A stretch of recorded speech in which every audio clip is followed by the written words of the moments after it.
En estos 45 años, en la Universidad de Manizales, hemos aprendido que es posible proponer caminos diferentes a los ya establecidos. No nos conformamos con la realidad que recibimos, sino que asumimos la responsabilidad de transformarla. Es por esto que trabajamos día a día para construir horizontes de paz. Muchas gracias por estar nuevamente con nosotros en una nueva edición de Conexión Vital, un programa de prevención y educación en salud, un programa que no pretende reemplazar la consulta médica, pero sí nuestra finalidad es hacer un proceso de prevención y de educación, un proceso de orientación. Tratamos que muchos de los casos clínicos que nosotros vemos a diario en la consulta o las llamadas que ustedes nos dejan a través de correo electrónico, de Facebook, buscando medicamentos Dr. Rojas, donde ya nos pueden estar siguiendo en Facebook Live, donde ustedes pueden ver este programa en directo, y todas esas inquietudes nos llevan a nosotros a buscar todo ese equipo interdisciplinario que tanto insisto que se necesita para poder hacer un proceso de acompañamiento en el estudio y en el diagnóstico del paciente. Y de esta manera tratar de contarles a ustedes de una manera muy didáctica esas historias clínicas, esos motivos de consulta y una explicación médica práctica para que ustedes entiendan el peligro de la automedicación, la necesidad de la consulta médica y de los apoyos diagnósticos, y el entender del por qué nosotros tenemos que trabajar en equipo en la parte de la práctica médica. Muchos de ustedes siempre dicen enfermedad médico, y yo digo, ¿y dónde están los psicólogos, los fonoaudiólogos, los fisioterapeutas, los terapeutas respiratorios, las enfermeras? ¿Dónde están los estudiantes de educación física o profesionales de esta área? Porque es que en conjunto, estos profesionales de la salud, más todos los especialistas, se deben de unir en un proceso terapéutico. Ni qué decir la parte de la odontología. En la actualidad yo ya no atiendo consulta. Yo atiendo con un equipo de médicos que elaboran una historia clínica, que se apoyan en los nutricionistas, que se apoyan en todos esos profesionales de la salud para elaborar un proceso de estudio, para elaborar un proceso de diagnóstico y poder de esta manera hacer un tratamiento. Porque en la medicina una sola golondrina no hace verano.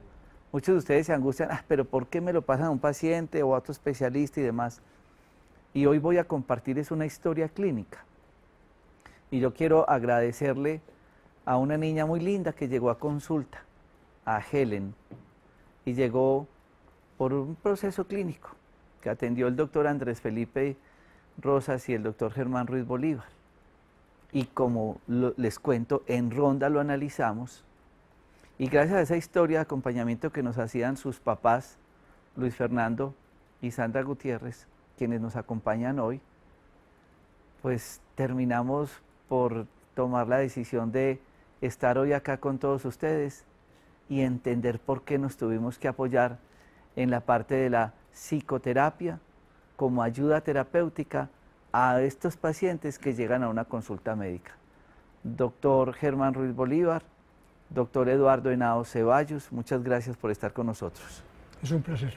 Gracias. Y a nuestros invitados, Helen, gracias por estar con nosotros, Sandra y Luis Fernando. Gracias, doctor. Que además se desplazan desde Santa Rosa para estar en estos momentos en directo con nosotros en nuestros estudios de Telecafé. Doctor Germán Ruiz, cuéntanos. Bueno, doctor Jorge Enrique, Helen fue una pacientica que nos la llevaron los padres a los parques de la salud por síntomas digestivos. Simplemente los padres pues angustiados por la parte que la niña se quejaba de dolor abdominal, muchas náuseas, nunca perdió el apetito. Se le hicieron varios estudios, dentro de ellos una endoscopia donde se diagnosticó una gastritis y una hernia hiatal. Haciendo la historia integral, no nos suscitamos solo a la parte del estómago, sino que preguntamos por sus antecedentes médicos, familiares, la parte emocional, y los padres nos cuentan de que la niña, después de que nos pareció muy curioso, de que estaba haciendo unas crisis de pánico. Estas crisis de pánico, al parecer, fueron después de que la niña jugaba un video, un jueguito estos de video que son fuertes pues en imágenes, son violentos, están manejando mucha violencia, y la niña empezó a tener visiones de personas descabezadas, sangre, que se le asomaban por la ventana, refería que veía fantasmas. Entonces, básicamente esa es la sintomatología. Entonces, hicimos una asociación entre su problema gástrico con su problema emocional y con antecedentes pues que tienen que ver al parecer, con la parte relacional de familia. Cuando ustedes van a la consulta, les insisto mucho que traten de elaborar una lista, o en el caso de Helen con sus papás, para que no se les pasen datos importantes que uno necesita para apoyarse para un diagnóstico. Infortunadamente, en la práctica médica vemos que muchos colegas han tomado la decisión de decirle al paciente, dígame una o dos cosas de las que tiene. Pues yo creo que esto no lo han enseñado en ninguna facultad de medicina, porque para uno elaborar un diagnóstico pues necesita una cantidad de cosas. Sí, la niña vino por un problema gástrico, pero mire lo que decía el doctor Germán, empieza a indagar, a qué le achaca, qué hay, qué pasa en todo ese historial de la niña, cómo es la relación de sus papás, qué hay en todo ese acompañamiento del contexto de familia. Y después nos cuenta, no, mi tío me dio un play y estaba jugando, y empezó la niña a entrarse en un proceso de sueños, de imágenes, que de una u otra manera, en esa parte familiar y en esa parte que se encuentra ese juego, se exacerba un cuadro digestivo. A ella se le puede manejar eso con omeprazol, claro, y con muchos medicamentos para la gastritis. ¿Será que le sirven? Yo creo que no, porque es que el problema de ella no es el problema gástrico, es que la llevó al problema gástrico, que hay que indagar, tratar, investigar, que la llevó a ese proceso sintomático y que necesita, posiblemente además de esos medicamentos, mejorar ese contexto familiar, emocional, psicoafectivo, que la ha llevado a ese proceso patológico. Por eso también nos acompaña el doctor Henao Ceballos, que es psicoterapeuta e hipnólogo clínico, como también nos la ha acompañado en estas terapias la doctora Gloria Amparo en nuestros parques de la salud, que también seguramente nos está viendo, y el doctor Andrés Felipe, que están en los programas de consulta médica esta semana en Bogotá. Y después de este corte de comerciales entraremos a escuchar desde el punto familiar esa historia clínica para entender por qué esa consulta médica termina siendo manejada por tantos profesionales. Ya regresamos.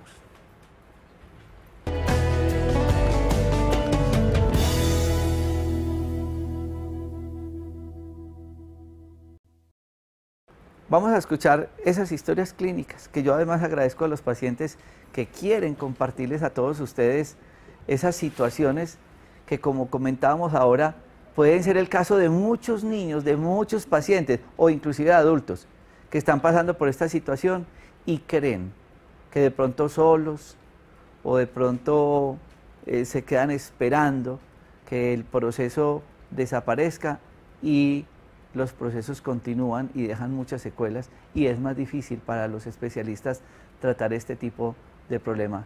Sandra, cuéntenos un poco del caso clínico de la niña, para que Helen ahora nos cuente qué es todo ese proceso de pensamientos que tiene.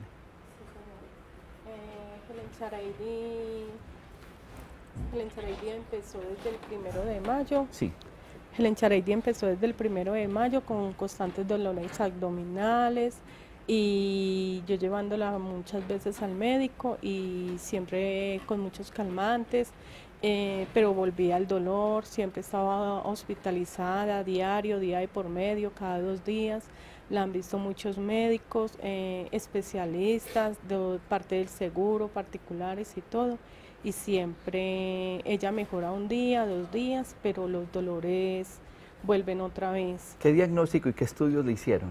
A ella le han hecho exámenes muchos de sangre, pruebas de riñón, le han hecho ecografías, le han hecho muchísimos exámenes. ¿Endoscopia también le hicieron? Le hicieron ya hace poco, hace 20 días que ella estuvo hospitalizada, se le hizo una endoscopia y el gastroenterólogo dijo de que la niña estaba sana, pues que no tenía ningún problema, que no se explicaba el por qué porque la niña estaba sana, no tenía El síntoma es dolor, como en el el área dolor. abdominal. Sí, ella empezó con un dolor en el estómago hacia abajo un tiempo y hace por ahí un mes ya ella dice que es todo el abdomen, de todo ya le duele a ella así y se le encaja mucho en esta parte de la mitad. Bueno, cuando ella nos cuenta esa historia, nosotros empezamos a indagar un poco más cómo era la parte familiar, los conflictos de pareja que no han de faltar, si eran delante de ella, si no eran delante de ella, que ahorita el doctor Eduardo nos explicará. Pero la niña nos empezó a contar una historia. Helen, yo quiero que tú nos cuentes qué fue lo que pasó, que a ti te regalaron un jueguito y toda esa historia que nos contabas en la consulta.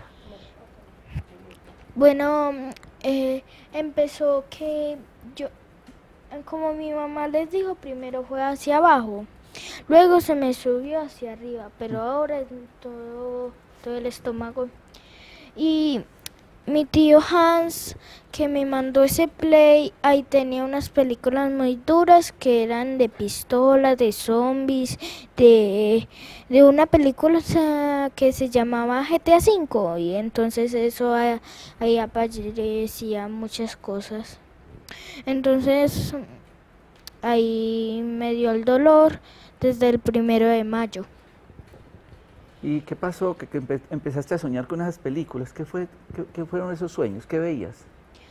Pues mi papá se fue al cementerio, que mi mamá había muerto y que debajo de mi cama había un zombie y un vampiro que era como que una sombra que caminaba así.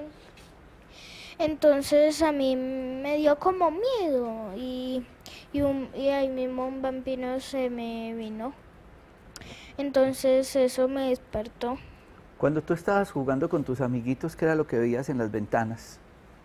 Lo que veía en las ventanas, que era como una amiga mía y que aparecía como la muerte. Y cuando tú veías esas imágenes, que la persona, que le salía sangre, cuéntanos de todas esas cosas que tú ves permanentemente. Bueno, un día, fue un domingo, estábamos paseando en un carro y yo les estaban hablando a mi mamá y a mi papá, como los ven aquí, que, bueno, que apareció una moto que estaba al lado de nosotros, que estaba viniendo, y vi como la persona sin cabeza. Y esas imágenes que ves a través de la ventana, que se te aparecen, que tú dices que ves como muertos, que se te aparecen a través de la ventana con sangre, ¿qué es lo que ves? Que veo como cosas muertas, pero que están vivas. ¿Eso te pasó a ti después de que empezaste a jugar, ese play? Sí, me lo dieron el 1 de agosto, pero el dolor empezó el 1 de mayo. Bueno, ¿algo más que ustedes quieran comentar, Luis, Eduardo o Sandra, respecto a ese caso? No, pues... El micrófono. No, pues la verdad, pues la niña sí, yo nunca había pensado en que la niña fuera por eso que tuviera esos síntomas, porque yo pensaba que ella estaba enferma porque tenía algo, por salud, por algo, pero ahora que yo la llevé al centro médico suyo, es que ya empezaron a estudiar la niña y a mirar de que mi niña no está enferma de salud, según todas estas cosas que le han hecho daño. La verdad, Helen no es una niña que viva constantemente jugando con estos aparatos. Ella juega una vez, 2 veces a la semana el play. El celular pues sí lo coge mucho, sino que uno a veces ve los hijos que están jugando con el play, que están jugando con el celular y ve uno que está, no, pues está con los muñequitos, pero nunca me alcancé a imaginar que eso me estuviera haciendo tanto daño a mi niña.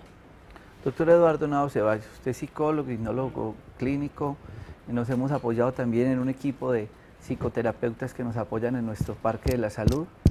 ¿Y cómo interpretar este proceso de despertar de sueños de la niña por unos juegos que de una u otra manera puede estar afectando físicamente su cuerpo? Doctor Jorge Enrique, muchísimas gracias por su amable invitación al programa.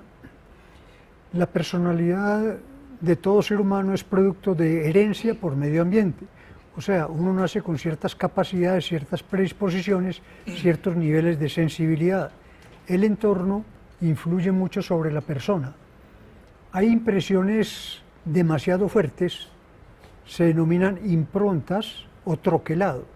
O sea, afectan tanto la personalidad que automáticamente generan efectos fisiológicos, como por ejemplo, pensar en la palabra limón, fruta ácida, o ve un limón, inmediatamente la boca se le llena de agua. O sea, la sola imagen del limón produce neurotransmisores que generan una respuesta fisiológica. En consecuencia, la niña es una persona muy sensible y esa sensibilidad la lleva a que el ver películas o juegos de video con imágenes demasiado fuertes, traumáticas, molestas, incómodas, la impactan y despiertan, por así decirlo, en el proceso de su imaginación una serie de asociaciones y de imágenes. O sea, esas improntas quedan.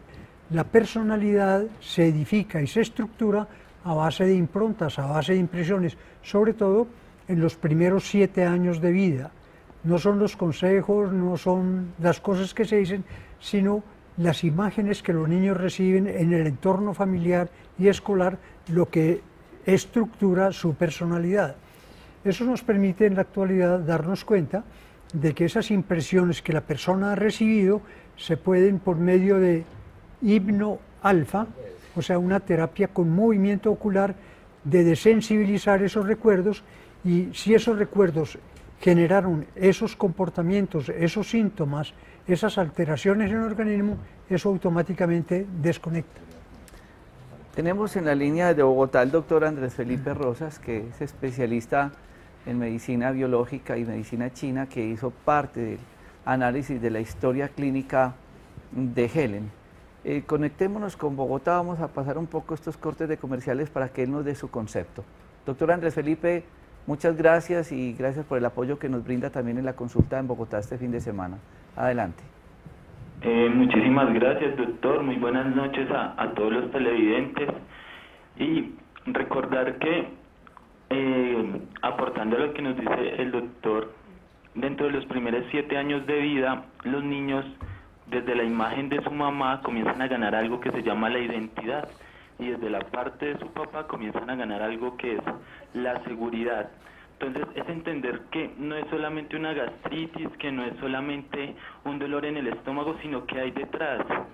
Si comenzamos a ver algo de la biodecodificación, lo que significa emocionalmente los síntomas, las enfermedades, entendemos que muchas veces de los síntomas digestivos, cualquiera que sea, son esas situaciones en la vida que no logro digerir, que no logro, digamos, como poder trascender o entender, que no logro pasar. Y eso es lo que vemos dentro de la historia clínica, cómo estas situaciones, había algo que ella nos contaba de su entorno familiar, pues que no vale la pena hacerlo público. Hay algo en ese momento que ella recuerda mucho y resulta que en el momento en que aparece esta situación, ella comienza a aparecer con los síntomas, porque es cuando a la edad de 4 años que le comienza el primer dolor de estómago, y ahí comienza a desarrollarse todo este dolor, que posteriormente se hacen todos los exámenes, que es lo que nosotros siempre recomendamos. Y es muy curioso y pues vale la pena aclarar que dentro de sus exámenes sí está el diagnóstico de una hernia hiatal grado 1 y una gastritis crónica. Entonces es armar el rompecabezas y entender cómo la niña, dentro de su contexto, de todo lo que la rodea en su colegio, en su familia, los propios amiguitos, cómo todo esto y todo lo que ella hace le influye y nos ayuda a un diagnóstico, que lo que está generando, digamos, ya desde la base de la medicina tradicional china, es un miedo que se manifiesta en el riñón, el no poder dormir, el de pronto orinarse en las noches, sí, tener chichi por las noches a cierta edad ya no es normal, pero es algo que desde la medicina china se está generando el miedo. Y yo vengo con un miedo desde mis 4 años por una situación que viví, que se manifiesta en mi estómago, y posteriormente se me comienza a alimentar ese miedo con todo. Se nos cayó la llamada, vamos a este corte de comerciales. Le pido el favor al doctor Andrés que trate más adelante de contactarnos nuevamente y ustedes interpretar toda esa historia clínica que se puede desprender, por lo que fácilmente cualquiera podría decir es una gastritis o es un reflujo y tómese esta pastica y ya. Pero queremos que entendamos la consulta médica desde esa parte integral. Ya regresamos.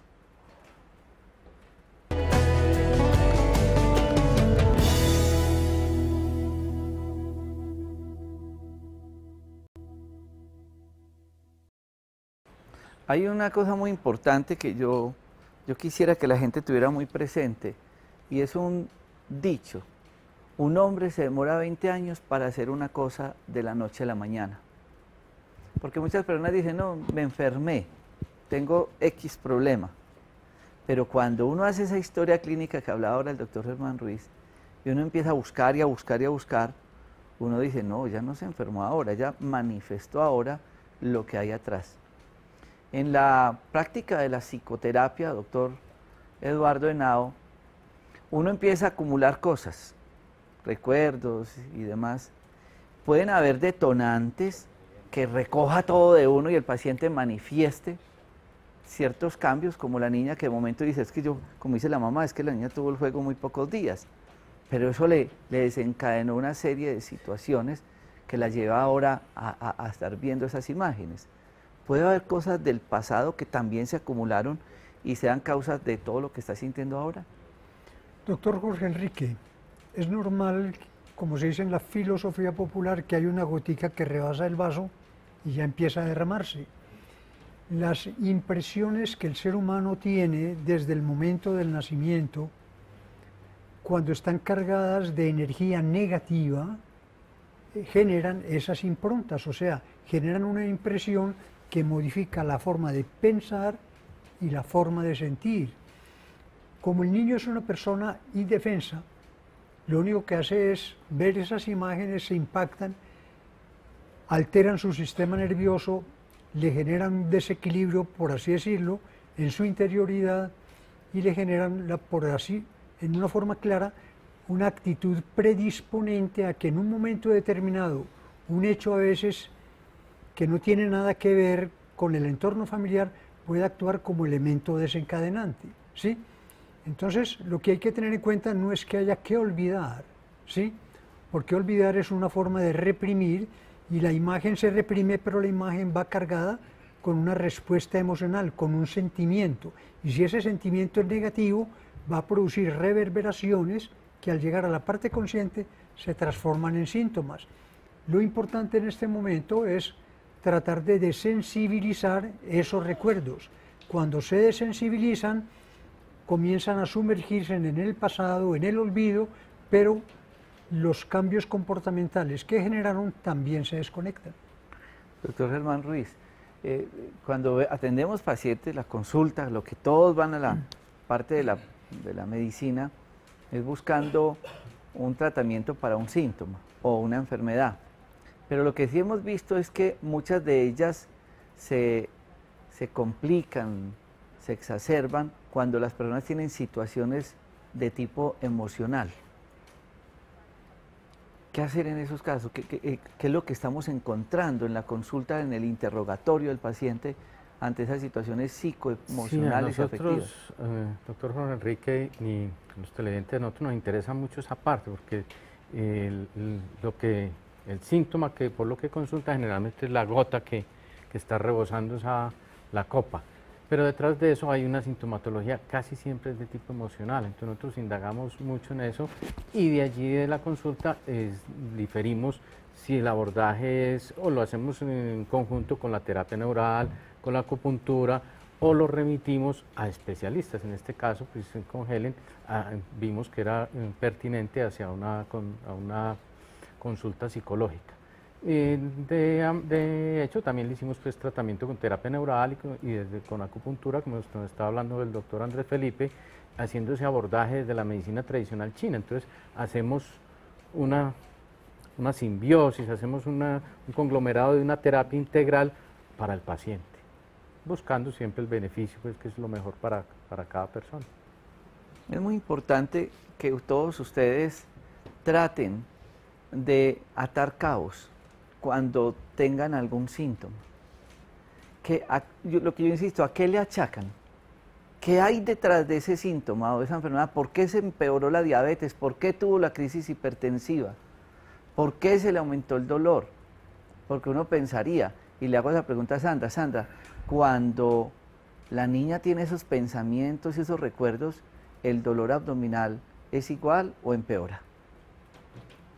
Cuando ella me habla de esas cosas, pues la verdad fue ahora último que empecé a notar en ella eso. De Relacionarlo. Sí, empecé a relacionar de que cuando ella me habla de esas cosas, veo que tiene el dolor. Por ejemplo, ahora que veníamos, salimos bien de la casa, hoy ella no tuvo el dolor, ayer solo al mediodía y hoy estaba tranquila.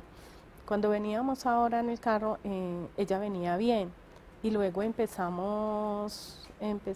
a hablarle, a preguntarle a usted algo y ya ella ahí mismo al momentico que comentó las cosas de lo que ella jugaba en el celular, que lo que ella juega en la tablet, yo noté, ahí mismo le dio el dolor.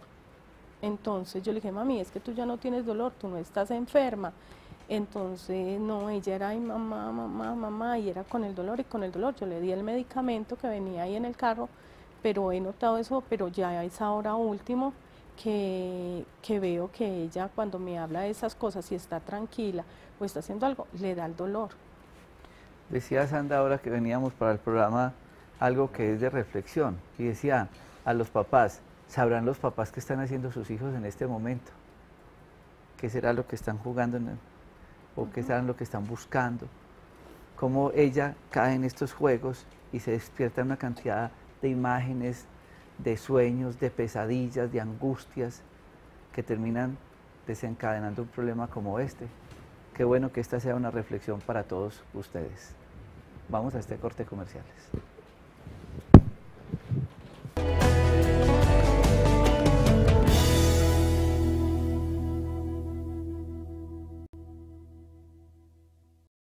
Indiscutiblemente las historias clínicas obviamente son muy individuales y hay que elaborar un contexto muy grande de apoyos diagnósticos para cada persona. No existe, especialmente en el caso de la psicoterapia, que uno diga, bueno, entonces este es el protocolo para cada persona. Pero doctor Eduardo, yo tengo una pregunta. Cada vez estamos viendo que los niños se exponen más al internet, a la búsqueda, a la curiosidad, y puede suceder que empiecen a crear cierta adicción, a buscar ciertas cosas que le generen este tipo de problemas y que le empeoren su cuadro clínico. Entonces, es que quiero buscar cosas de zombies, quiero buscar cosas de pelea y de violencia. ¿Puede haber un factor desencadenante de esto? ¿Por qué un niño o un adulto puede estar buscando este tipo de juegos? ¿Qué puede haber de base en estas personas? La cultura de la pantalla está generando una cantidad de problemas. No es que la tecnología sea mala, es importante. Nos conecta automáticamente con personas que están distantes, con el conocimiento en cualquiera de sus manifestaciones. El problema es la falta de disciplina en el manejo de estos aparatos.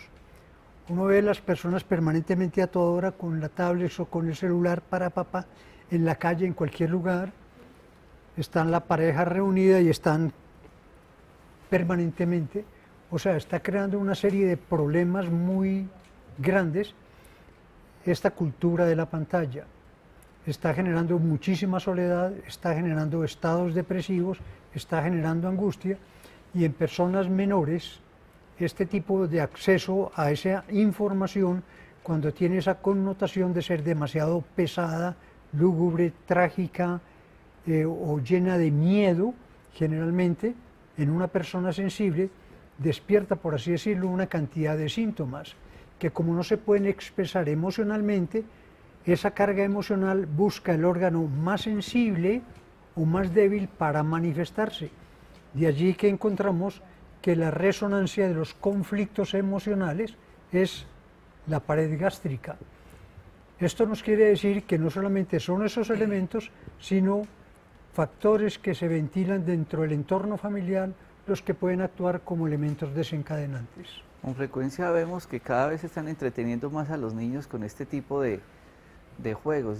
Yo lo veo en otros países, en restaurantes, y el niño está ahí entretenido con su tablet y demás. Sí, como decía de pronto ahora que hablaba con Luis Alberto, el papá, que sean muñequitos.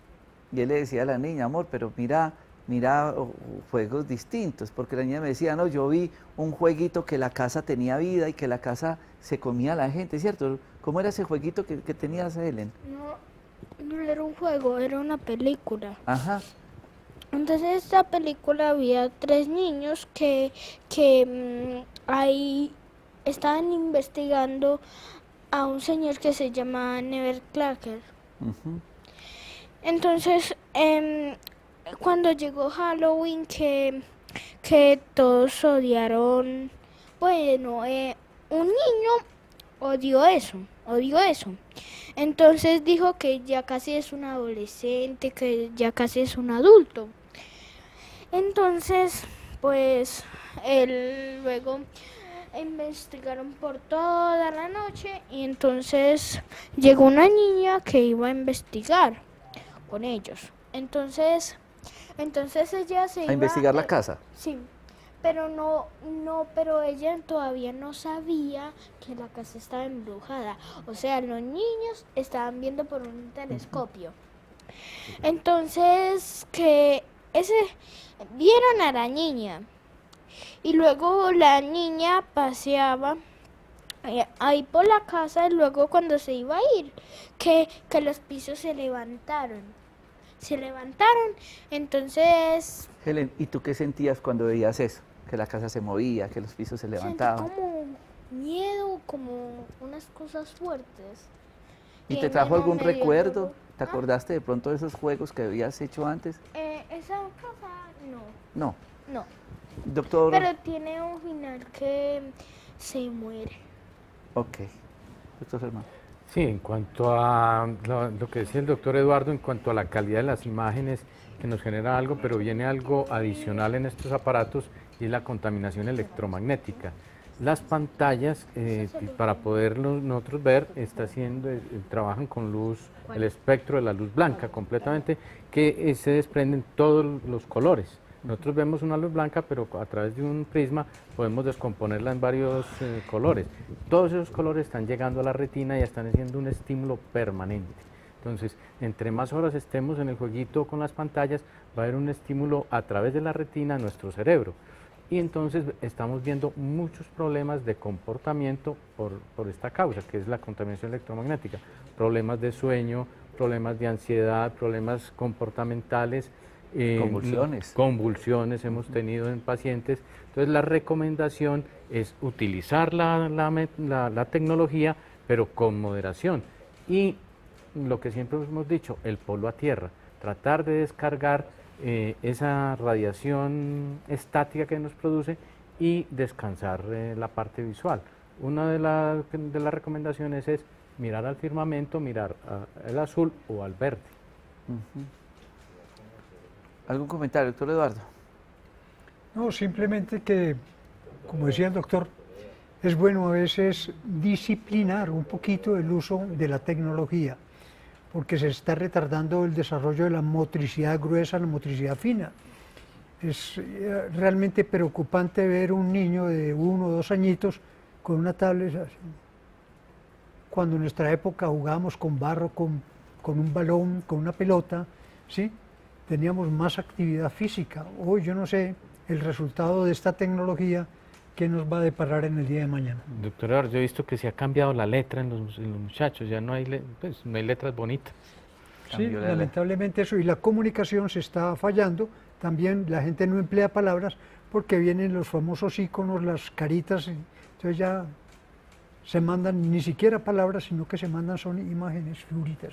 Así es, vamos a ir a este corte de comerciales para que ustedes cada vez entiendan qué hay detrás de algo tan común como es tengo dolor del estómago, que ha sido estudiado por muchos especialistas, que le han hecho diagnósticos de gastritis, de reflujo y demás, pero que detrás de eso existe un gran componente de tipo psicoemocional y afectivo. Ya regresamos.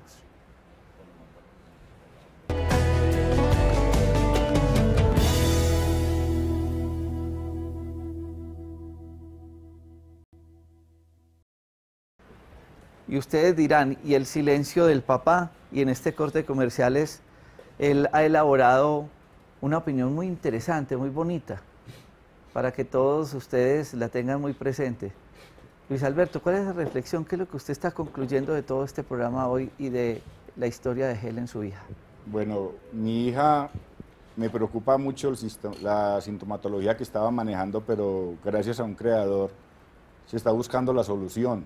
Y es más que todo decirle a los padres que estemos muy pendientes de los hijos, de que la tecnología, lo dijo el doctor ahora, que es algo bueno y en verdad sí es bueno, educa, instruye, pero también destruye cuando se deja manejar mal, destruye mente, se ve la agresividad, el suicidio que se está manejando hoy en día, de niños que sin saber por qué cometen esa locura, y es estar pendiente de ellos, no tanto la libertad de hacer lo que quieran hacer ellos, es estar pendiente, saber hasta qué punto nuestros hijos son la responsabilidad más grande que tenemos, y los juegos sí, saber en qué momento, cuándo, cómo y dónde manejárselos, porque en verdad que es preocupante ver la juventud hoy en día pegados de un teléfono, ver en un restaurante una familia completa comiendo, pregunta a uno, ¿qué comieron? No saben porque están pegados de un celular para estar jugando, estar chateando, y en verdad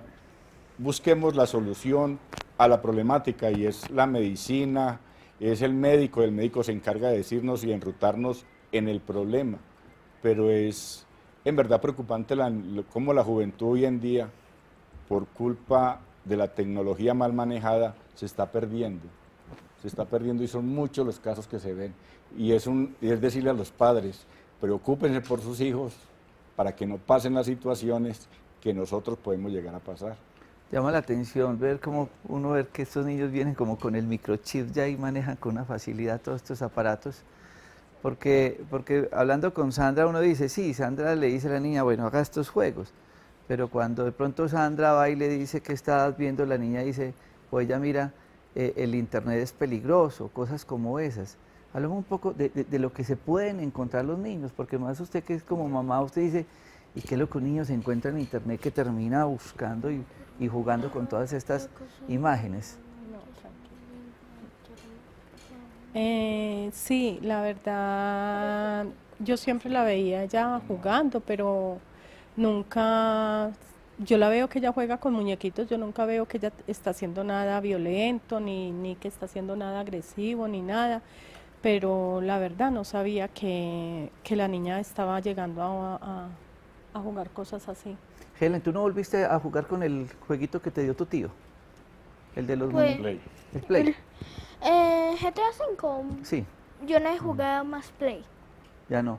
Pero tú dejaste de jugar hace cuánto, ten el micrófono más altico, ¿tú dejaste de jugar hace cuánto ese Play que te regalaron? Pues hace una semana. Que no volviste. Volví, pero ahí más o menos he jugado, pero no tanto como ahí. Que todos, es que hay un niño que tiene 15 años y se llama Matías. Entonces él, vamos a jugar Dios de la Guerra. Ese Dios de la Guerra es muy agresivo porque siempre tiene unas espadas acá y unas cadenas acá enredadas en las manos. Pues eso es muy agresivo porque siempre mantiene peleando, matando a todas las personas. Helen, ¿y tú recuerdas mucho a raíz de todos esos juegos, eso que tú ves en las ventanas, debajo de la cama, el señor de la moto, todas esas cosas, historias que usted cuenta permanentemente, eso está siempre en tu pensamiento? Pues sí, pero lo recuerdo, pero el día siguiente siento cosas nuevas. Siento cosas nuevas como que, ay, miren, yo vi algo sin cabeza, yo vi con sangre. Te llegan cada vez más pensamientos. Sí. Doctor Eduardo, esos pensamientos que llegan y llegan, pese a que de pronto ya la mamá está pendiente, que esto no lo haga más, ¿a qué se debe? Al efecto dominó. A veces un síntoma dispara otros síntomas y esos a su vez siguen apareciendo más. Cuando se toca la loca de la imaginación, la mente, generalmente, sobre todo en los niños que tienen una imaginación muy exuberante, les permite crear nuevas imágenes y aplicar por huellas que tienen en la mente, imágenes anteriores, las van combinando, las van deformando y van generando muchas imágenes bizarras. Aquí tenemos que ir concluyendo algo pues muy importante. Primero, es que hay detrás de un síntoma.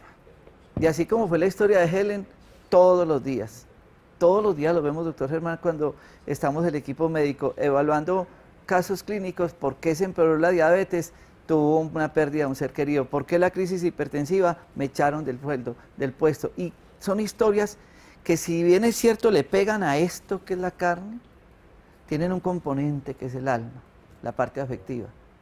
Y ahí entenderán por qué muchas veces nosotros decimos, necesitamos que, como ellos aceptaron, vamos a un grupo de psicoterapeutas, vamos a ver cómo frenamos ese efecto dominó, cómo acompañamos a la niña, qué pasó en ese contexto de vida familiar de ella, y hacer un trabajo de papá y mamá e hijo, porque es que no es a Helen sola, es un trabajo de familia.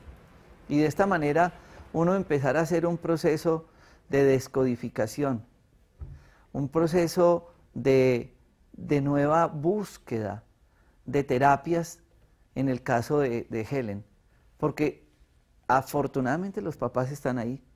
¿Cuántos niños, como de pronto comentaba Sandra en el carro, los niños siguen y terminan en situaciones tan difíciles que vemos nosotros, como es el suicidio, como es el niño deprimido, es el niño con procesos de maníaco-depresión y tantas más patologías?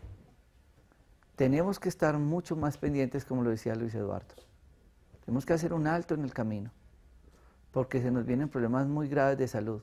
Y perdónenme, esto no se trata con omeprazol, ni con un analgésico. Aquí hay que ir más al fondo de la enfermedad. Tenemos que descubrir más, tenemos que investigar más. Por eso qué injusto es que le digamos al paciente, dígame una o dos cosas de las que tiene, cuando para poder elaborar un proceso terapéutico y un diagnóstico se necesitan no dos, sino miles de datos, de información, y cómo este proceso de terapia puede tener un éxito cuando hay un acompañamiento interdisciplinario y nos quitamos ese egoísmo médico de creer que con un medicamento podemos sacar adelante a un paciente. Yo quiero agradecerle al doctor Eduardo Henao Ceballos, que ha sido un gran apoyo en la parte de psicoterapia para nosotros en nuestros parques de la salud, al doctor Germán Ruiz Bolívar, y a ustedes, papás, a Luis Eduardo, a Sandra y Helen. Gracias. Esperamos que todo este trasegar sea en bien de la niña. Gracias. A todos ustedes, muchas gracias por estar con nosotros. Felicidades.